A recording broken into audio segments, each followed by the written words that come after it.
so I didn't always make my living from music. For about the 5 years after graduating from an upstanding liberal arts university, this was my day job. I was a self-employed living statue called the 8-Foot Bride, and I love telling people I did this for a job because everybody always wants to know who are these freaks in real life. Hello. I painted myself white one day, stood on a box, put a hat or a can at my feet, and when someone came by and dropped in money, I handed them a flower and some intense eye contact. And if they didn't take the flower, I threw in a gesture of sadness and longing as they walked away.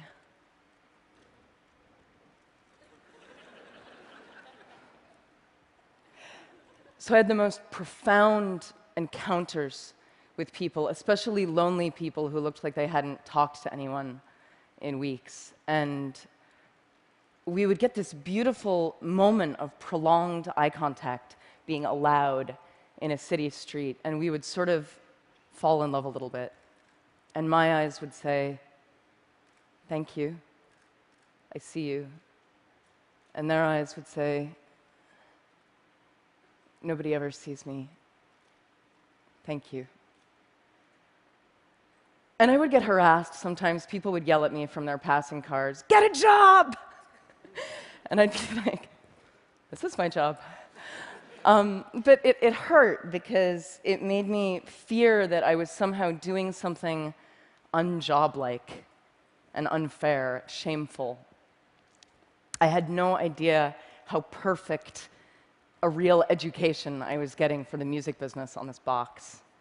And for the economists out there, you may be interested to know I actually made a pretty predictable income, which was shocking to me given I had no regular customers, but pretty much $60 on a Tuesday, $90 on a Friday. It was consistent.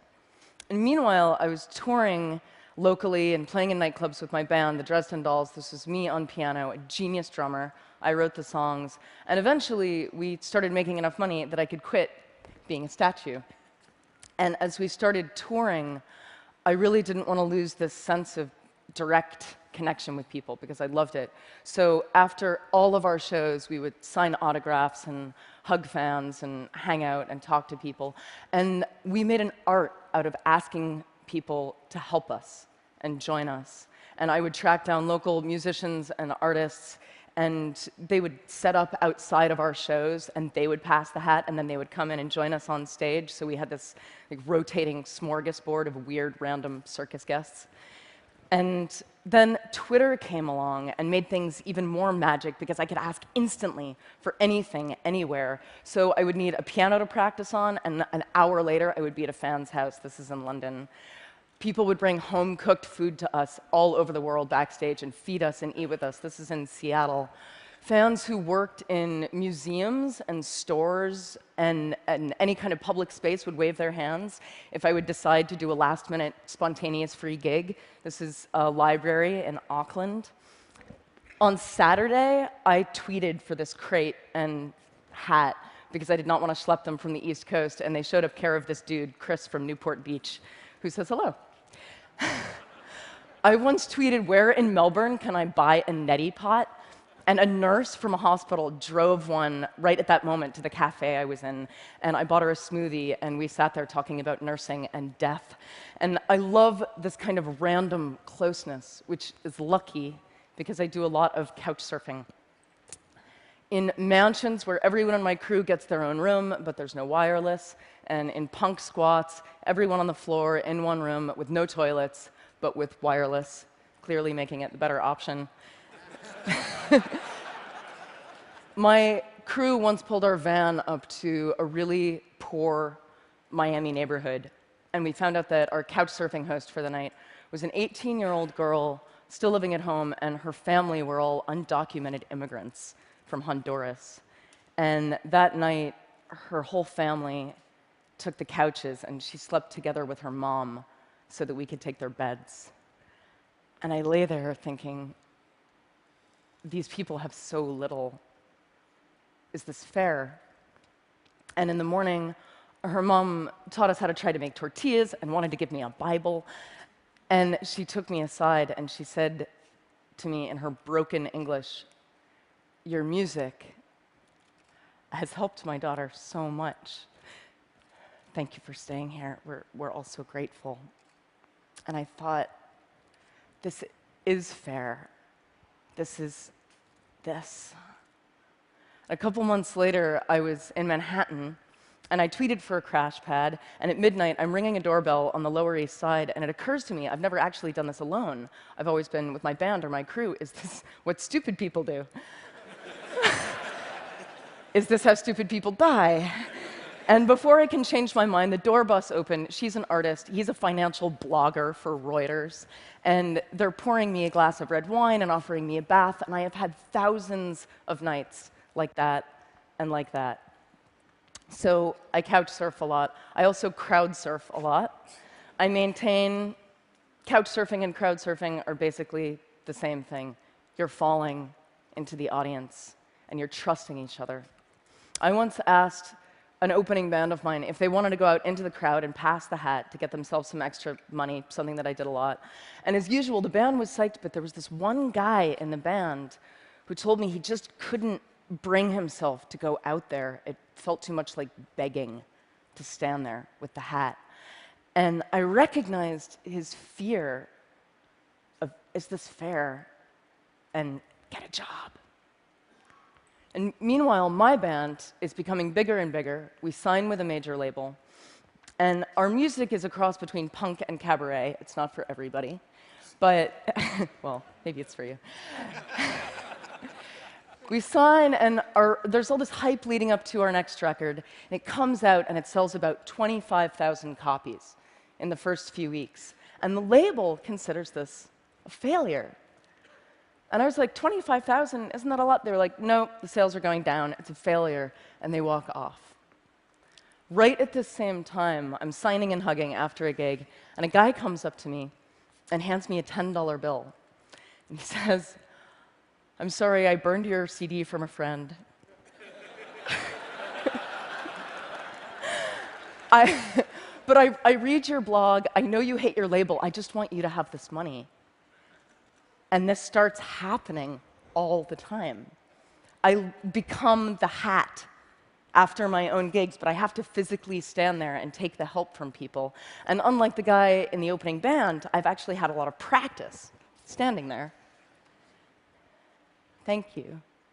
And this is the moment I decide I'm just going to give away my music for free online whenever possible. So it's like Metallica over here, Napster, bad, Amanda Palmer over here. And I'm going to encourage torrenting, downloading, sharing, but I'm going to ask for help because I saw it work on the street. So I fought my way off my label, and for my next project with my new band, the Grand Theft Orchestra, I turned to crowdfunding.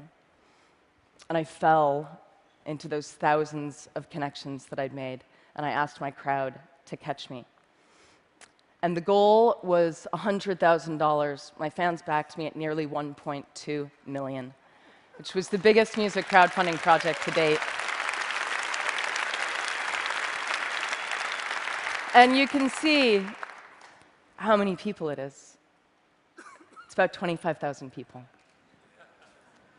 And the media asked, "Amanda, the music business is tanking, and you encourage piracy. How do you make all these people pay for music?" And the real answer is, I didn't make them. I asked them. And through the very act of asking people, I'd connected with them. And when you connect with them, people want to help you. It's kind of counterintuitive for a lot of artists. They don't want to ask for things, but it's not easy. It's not easy to ask.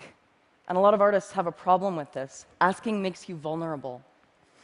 And I got a lot of criticism online after my Kickstarter went big for continuing my crazy crowdsourcing practices, specifically for asking musicians who are fans if they wanted to join us on stage for a few songs in exchange for love and tickets and beer. And this was a doctored image that went up of me on a website.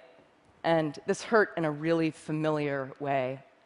And people saying, "You're not allowed anymore to ask for that kind of help," really reminded me of the people in their cars yelling, "Get a job," because they weren't with us on the sidewalk, and they couldn't see the exchange that was happening between me and my crowd, an exchange that was very fair to us, but alien to them.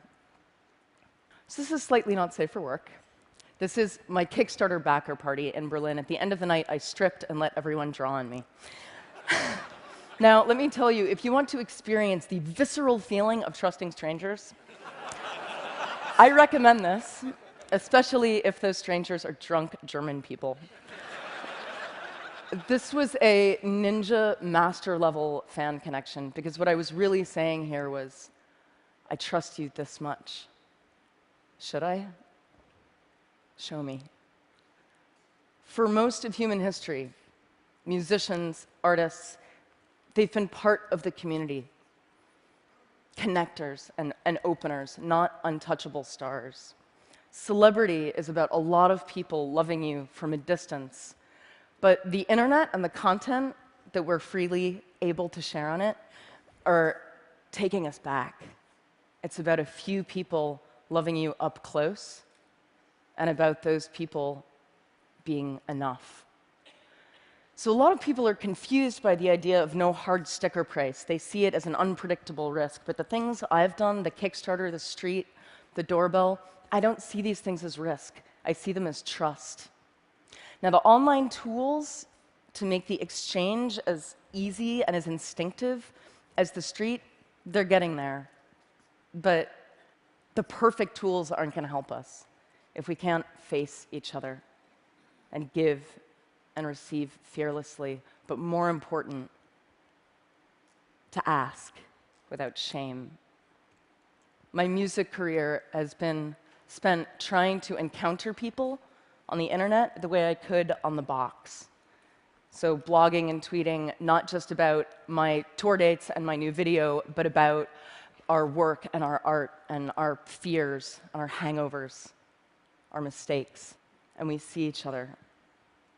And I think when we really see each other, we want to help each other. I think people have been obsessed with the wrong question, which is, how do we make people pay for music? What if we started asking, how do we let people pay for music?